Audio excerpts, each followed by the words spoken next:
राधे राधे। बृहस्पतिवार का दिन भगवान विष्णु को समर्पित है। कहते हैं कि जो व्यक्ति हर गुरुवार भगवान विष्णु की पूजा करता है और गुरुवार की कथा सुनता है, गुरु बृहस्पति की और भगवान विष्णु की कृपा से उनकी सभी परेशानियां दूर हो जाती हैं। गुरुवार का व्रत भगवान विष्णु को समर्पित माना जाता है। गुरुवार की व्रत कथा में कई ऐसी बातें बताई गई हैं जिन्हें मनुष्य को ध्यानपूर्वक अपनाना चाहिए। कहते हैं कि जो व्यक्ति श्रद्धा भाव से गुरुवार को भगवान विष्णु की पूजा करता है और गुरुवार के व्रत की कथा कहता और सुनता है, उसकी गरीबी और कष्ट को भगवान विष्णु दूर कर देते हैं। जीवन में सुख समृद्धि के लिए गुरुवार के दिन आप भी इस गुरुवार के व्रत की कथा को सुने या पढ़ें। राधे राधे। ब्रजधाम चैनल में आप सबका स्वागत है। आज के इस वीडियो में हम गुरुवार के व्रत की कथा सुनेंगे। अगर आपको ये पसंद आए तो प्लीज़ इसको लाइक शेयर ज़रूर कीजिएगा।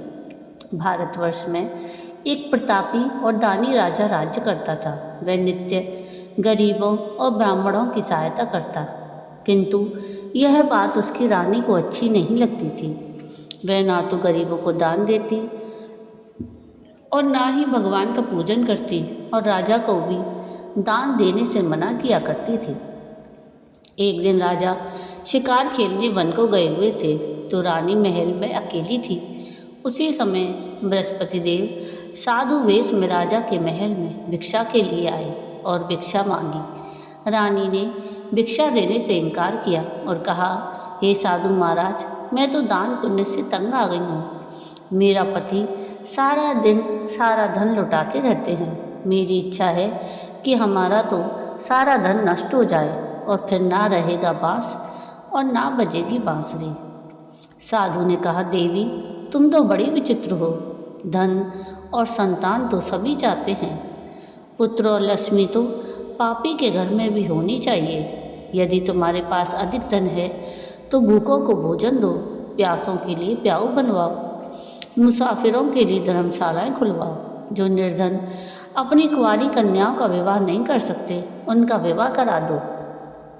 ऐसे और कई काम हैं जिनके करने से तुम्हारा यश लोक परलोक में फैलेगा। परंतु रानी पर उपदेश का कोई प्रभाव ना पड़ा। वह बोली, महाराज, आप मुझे कुछ ना समझाएं। मैं ऐसा धन नहीं चाहती जो हर जगह बांटती फिरूं। साधु ने उत्तर दिया, यदि तुम्हारी ऐसी इच्छा है तो तथास्तु। तुम ऐसा करना कि बृहस्पतिवार को घर लीपकर पीली मिट्टी से अपना सिर धोकर स्नान करना, भट्टी चढ़ाकर कपड़े धोना। ऐसा करने से तुम्हारा सारा धन नष्ट हो जाएगा। इतना कहकर वे साधु महाराज वहाँ से अंतर्ध्यान हो गए। साधु के कहे अनुसार सारी बातों को पूरा करते हुए रानी को केवल 3 बृहस्पतिवार ही बीते थे कि उसकी समस्त धन संपत्ति नष्ट हो गई। भोजन के लिए राजा का परिवार तरसने लगा। तब एक दिन राजा ने रानी से बोला कि हे रानी, तुम यहीं रहो, मैं दूसरे देश को जाता हूँ, क्योंकि यहाँ पर सब लोग मुझे जानते हैं, इसलिए मैं कोई छोटा कार्य नहीं कर सकता। ऐसा कहकर राजा परदेश चला गया। वहाँ वह जंगल से लकड़ी काट कर लाता और शहर में बेचता। इस तरह वह अपना जीवन व्यतीत करने लगा। इधर राजा के परदेश जाते ही रानी और सभी दासियां दुखी रहने लगीं। एक बार जब रानी और दासी को 7 दिन तक बिना भोजन के रहना पड़ा तो रानी ने अपनी दासी से कहा कि हे दासी, पास के नगर में मेरी बहन रहती है, वह बड़ी धनवान है। तू उसके पास जा और कुछ ले आ ताकि थोड़ी बहुत गुजर बसर हो जाए। दासी रानी की बहन के पास गई। उस दिन गुरुवार था और रानी की बहन उस समय बृहस्पतिवार व्रत की कथा सुन रही थी। दासी ने रानी की बहन को अपनी रानी का संदेश दिया, लेकिन रानी की बड़ी बहन ने कोई उत्तर नहीं दिया। जब दासी को रानी की बहन से कोई उत्तर नहीं मिला तो वह बहुत दुखी हुई और उसे क्रोध भी आया। दासी ने वापस आकर रानी को सारी बात बता दी। सुनकर रानी ने अपने भाग्य को कोसा। उधर रानी की बहन ने सोचा कि मेरी बहन की दासी आई थी, परंतु मैं उससे बोली नहीं। इससे वह बहुत दुखी हुई होगी। कथा सुनकर और पूजन समाप्त करके वह अपनी बहन के घर आई और कहने लगी, हे बहन, मैं बृहस्पतिवार का व्रत कर रही थी, तुम्हारी दासी मेरे घर आई थी, परंतु जब तक कथा होती है तब तक ना तो उठते हैं और ना ही बोलते हैं, इसलिए मैं नहीं बोली। कहो दासी क्यों गई थी? रानी बोली, बहन तुमसे क्या छुपाऊं, हमारे घर में तो खाने तक को अनाज नहीं है। ऐसा कहते कहते रानी की आंखें भर आईं। उसने दासी समेत पिछले 7 दिनों से भूखे रहने तक की बात अपनी बहन को विस्तार पूर्वक सुना दी। रानी की बहन बोली, देखो बहन, भगवान बृहस्पति देव सबकी मनोकामनाओं को पूर्ण करते हैं। देखो शायद तुम्हारे घर में अनाज रखा हो। पहले तो रानी को विश्वास नहीं हुआ, पर बहन के आग्रह करने पर उसने अपनी दासी को अंदर भेजा तो उसे सचमुच अनाज से भरा एक घड़ा मिल गया। यह देखकर दासी को बड़ी हैरानी हुई। दासी रानी से कहने लगी कि हे रानी, जब हमको भोजन नहीं मिलता तो हम व्रत ही तो करते हैं, इसलिए क्यों ना इनसे व्रत और कथा की विधि पूछ ली जाए ताकि हम भी व्रत कर सकें। तब रानी ने अपनी बहन से बृहस्पतिवार के व्रत के बारे में पूछा। उसकी बहन ने बताया कि बृहस्पतिवार के व्रत में चने की दाल और मुनक्का से विष्णु भगवान का केले की जड़ में पूजन करें और दीपक जलाएं, व्रत कथा सुने और पीला भोजन करें। इससे बृहस्पति देव प्रसन्न होते हैं। व्रत और पूजन की विधि बताकर रानी की बहन अपने घर को लौट गई। 7 दिन के बाद जब गुरुवार आया तो दासी और रानी ने व्रत रखा। गुड़साल में जाकर चना और गुड़ लेकर आई, फिर उससे केले की जड़ और भगवान विष्णु का पूजन किया। अब पीला भोजन कहाँ से आए, इस बात को लेकर दोनों बहुत दुखी थे। चूँकि उन्होंने व्रत रखा था इसलिए बृहस्पति देव उनसे प्रसन्न थे, इसलिए वे एक साधारण व्यक्ति का रूप धारण कर 2 थालों में सुंदर पीला भोजन दासी को दे गए। भोजन पाकर दासी प्रसन्न हुई और फिर रानी के साथ मिलकर भोजन ग्रहण किया। उसके बाद वे सभी गुरुवार को व्रत और पूजन करने लगी। बृहस्पति भगवान की कृपा से उनके पास फिर से धन संपत्ति आ गई, परंतु रानी फिर से पहले की तरह आलस्य करने लगी। तब दासी बोली, देखो रानी, तुम पहले भी इसी प्रकार आलस करती थी, तुम्हें धन रखने में कष्ट होता था, इस कारण सभी धन नष्ट हो गया, और अब जब भगवान बृहस्पति की कृपा से धन मिला है तो तुम्हें फिर से आलस होता है। रानी को समझाते हुए दासी कहती है कि बड़ी मुसीबतों के बाद हमने यह धन पाया है, इसलिए हमें दान पुण्य करना चाहिए, भूखे मनुष्यों को भोजन कराना चाहिए और धन को शुभ कार्यों में खर्च करना चाहिए, जिससे तुम्हारे कुल का यश बढ़ेगा, स्वर्ग की प्राप्ति होगी और पितृ प्रसन्न होंगे। दासी की बात मानकर रानी अपना धन शुभ कार्यों में खर्च करने लगी, जिससे पूरे नगर में उसका यश फैलने लगा। बृहस्पतिवार के व्रत के बाद श्रद्धा के साथ आरती अवश्य करनी चाहिए। एक दिन राजा दुखी होकर जंगल में एक पेड़ के नीचे आसन जमाकर बैठ गया। वह अपनी दशा को याद करके व्याकुल होने लगा। बृहस्पतिवार का दिन था। एकाएक उसने देखा कि निर्जन वन में एक साधु प्रकट हुए। वह साधु वेश में स्वयं बृहस्पति देवता थे। लकड़हारे के सामने आकर बोले, हे लकड़हारे, इस सुनसान जंगल में तू चिंता मग्न क्यों बैठा है? लकड़हारे ने दोनों हाथ जोड़कर प्रणाम किया और उत्तर दिया, महात्मा जी, आप सब कुछ जानते हैं, मैं क्या कहूँ। यह कहकर वह रोने लगा और साधु को अपनी आत्मकथा सुनाई। महात्मा जी ने कहा कि तुम्हारी स्त्री ने बृहस्पतिवार के दिन भगवान बृहस्पति का अनादर किया, जिसके कारण रुष्ट होकर उन्होंने तुम्हारी यह दशा कर दी। अब तुम चिंता को दूर करके मेरे कहने पर चलो तो तुम्हारे सभी कष्ट दूर हो जाएंगे और भगवान पहले से भी अधिक धन संपत्ति देंगे। तुम बृहस्पतिवार के दिन कथा किया करो। 2 पैसे के चने मुनक्का लाकर उनका प्रसाद बनाओ और शुद्ध जल से लोटे में शक्कर मिलाकर अमृत तैयार करो। कथा के पश्चात अपने सारे परिवार और सुनने वाले प्रेमियों में अमृत और प्रसाद बांटकर आप भी ग्रहण करो। ऐसा करने से भगवान तुम्हारी सभी मनोकामनाएं पूरी करेंगे। साधु के ऐसे वचन सुनकर लकड़हारा बोला, हे प्रभु, मुझे लकड़ी बेचकर इतना पैसा नहीं मिलता जिससे भोजन के उपरांत कुछ बचा सकूं। मैंने रात्रि में अपनी स्त्री को व्याकुल देखा है। मेरे पास कुछ भी नहीं जिससे मैं उसकी खबर मंगा सकूं। साधु ने कहा, हे लकड़हारे, तुम किसी बात की चिंता मत करो। बृहस्पतिवार के दिन तुम रोजाना की तरह लकड़ियाँ लेकर शहर को जाओ।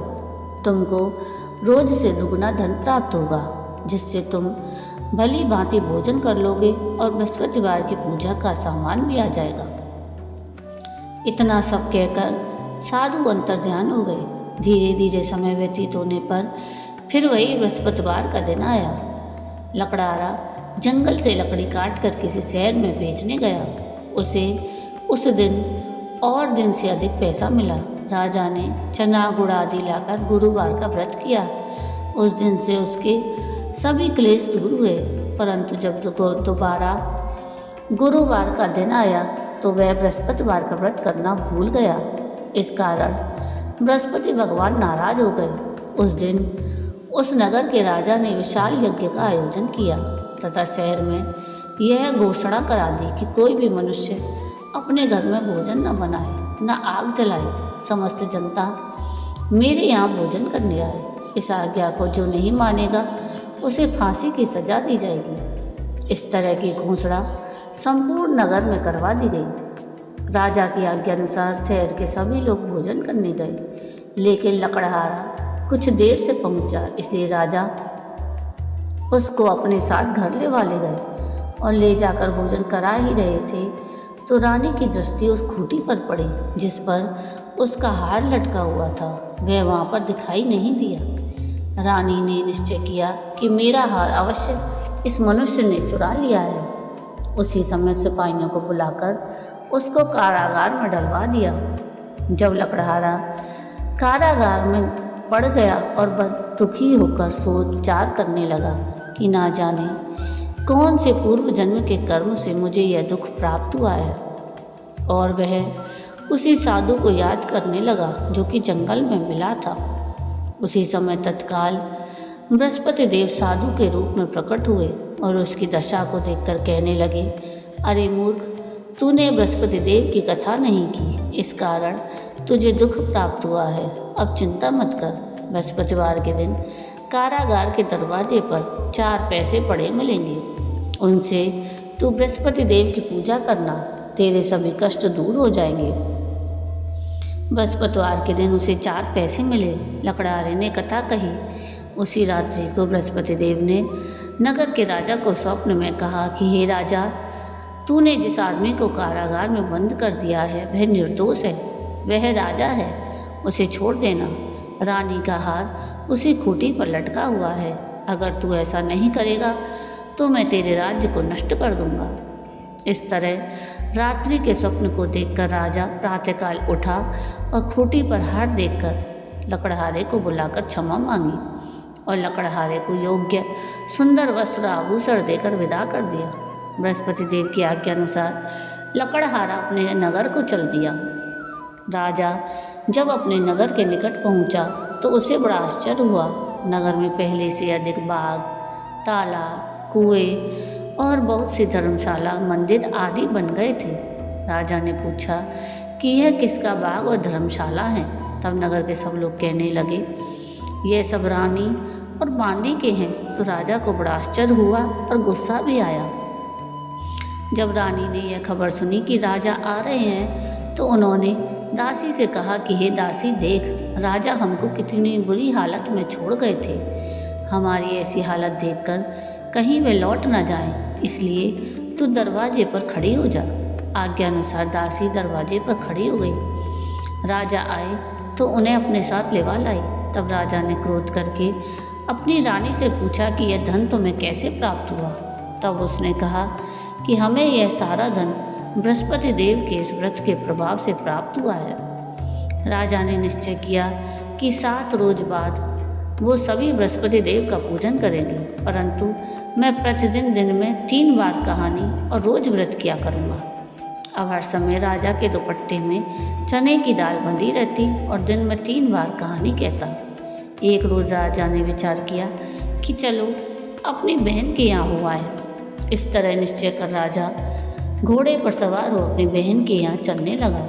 मार्ग में उसने देखा कि कुछ आदमी एक मुर्दे को लेकर जा रहे हैं, तो उन्हें रुककर राजा कहने लगा, अरे भाइयों, मेरी बृहस्पति देव की कथा सुन लो। वे बोले, लो, हमारा तो आदमी मर गया है, इसको अपनी कथा की पढ़िए। परंतु कुछ आदमी बोले, अच्छा कहो, हम तुम्हारी कथा भी सुनेंगे। राजा ने दाल निकाली और जब कथा आधी हुई थी कि मुर्दा हिलने लग गया, और जब कथा समाप्त हुई तो वह मुर्दा राम राम करके मनुष्य उठकर खड़ा हो गया। आगे मार्ग में उसे एक किसान खेत में हल चलाता मिला। राजा ने उसे देख उससे बोला, अरे भैया, तुम मेरी बृहस्पतिवार की कथा सुन लो। किसान बोला, जब तक मैं तेरी कथा सुनूंगा तब तक 4 हरैया जोत लूँगा। जा अपनी कथा किसी और को सुनाना। इस तरह राजा आगे चलने लगा। राजा के हटते ही बैल पछाड़ खाकर गिर गए और किसान के पेट में बड़ी जोर का दर्द होने लगा। उस समय उसकी माँ रोटी लेकर आई। उसने जब यह देखा तो अपने बेटे से सब हाल पूछा और बेटे ने सब हाल कह दिया। तो बुढ़िया दौड़ी दौड़ी उस घुड़सवार के पास गई और बोली कि मैं तेरी कथा सुनूंगी, तू अपनी कथा मेरे खेत पर चलकर ही कहना। राजा ने बुढ़िया के खेत पर जाकर कथा कही, जिसके सुनते ही वह बैल उठ खड़े हुए और किसान के पेट का दर्द भी बंद हो गया। ऐसा करते करते राजा अपनी बहन के घर पहुंचा। बहन ने भाई की खूब मेहमानी की। दूसरे रोज़ प्रातःकाल राजा जगा तो वह देखने लगा कि सब लोग भोजन कर रहे हैं। राजा ने अपनी बहन से कहा कि ऐसा कोई मनुष्य है जिसने भोजन नहीं किया हो, जो मेरी बृहस्पतिवार की कथा सुन ले।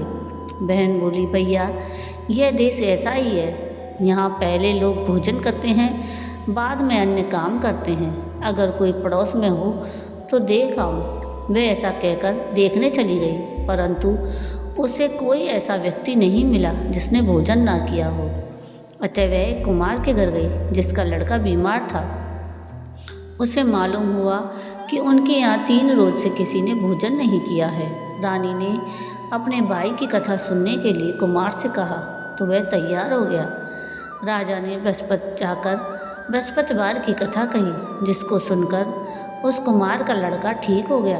अब तो राजा की प्रशंसा होने लगी। एक रोज़ राजा ने अपनी बहन से कहा कि बहन, अब हम अपने घर जाएंगे, तुम भी तैयार हो जाओ। राजा की बहन ने अपनी सास से कहा तो सास ने कहा, हाँ चली जा, परंतु अपने लड़कों को मत ले जाना, क्योंकि तेरे भाई की कोई औलाद नहीं है। बहन ने अपने भाई से कहा कि भैया, मैं तो चलूँगी पर बालक कोई नहीं जाएगा। राजा बोला कि जब कोई बालक नहीं चलेगा तब तुम ही क्या करोगे। बड़े दुखी मन से राजा अपने नगर को लौट आया।